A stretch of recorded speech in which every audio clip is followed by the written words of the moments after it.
how to use your imagination. There was a lady of considerable means. She left her home in New York City and went off to Paris with her 2 children, leaving her home and maid. Before she returned, the maid took all her furniture and went away, leaving nothing. She employed a private agency, told the police department, reported all the authorities in New York City. At the end of few months, nothing was found. She came to see me. I said, "All right, let's imagine. You're seated there and I am seated over here in an apartment. Now, you are not seated in my apartment. You are seated right now. Close your eyes. You're sitting in your own apartment. And you had a grand piano." She said, "No, I had a piano, but it wasn't a concert grade.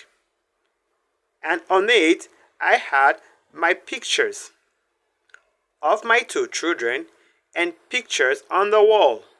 And she told me as they were. I said, "All right, refurnish that place as you want it in your memory." Now, when I stop talking, it is because you have refurnished your place to me. Now, you are going to go in and you aren't going to see your apartment from my apartment. You're in your apartment and you can see your chair. And get off your chair and feel the piano and see the children with the pictures of the children and what they are doing. And that's what you're going to do. She agreed she would do it. And then we simply broke the spell. How long did this take? 2 minutes? 3 minutes? That week, she went to her bank on Madison Avenue. As she was coming out of the bank, she had a past history of her little mental state, where she was put away for a while because she needed psychiatric treatment.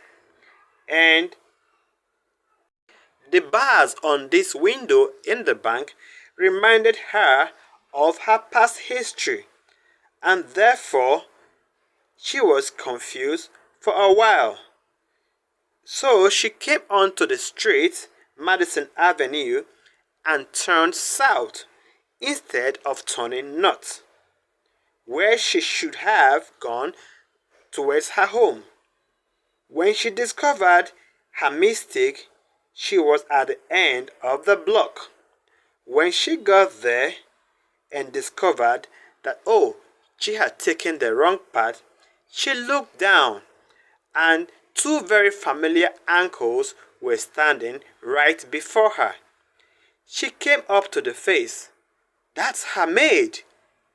And the maid spotted her and started to scream.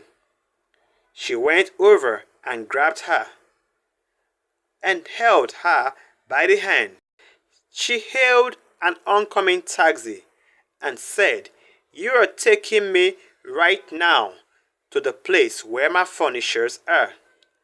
The maid, who could have killed her because she was so big and strong, became so reduced to impotency because of the discovery, and the maid took her to the place where she had stored the furniture. She said, "I am not bringing action against you. I want my furniture," and she got it back into her apartment within the week.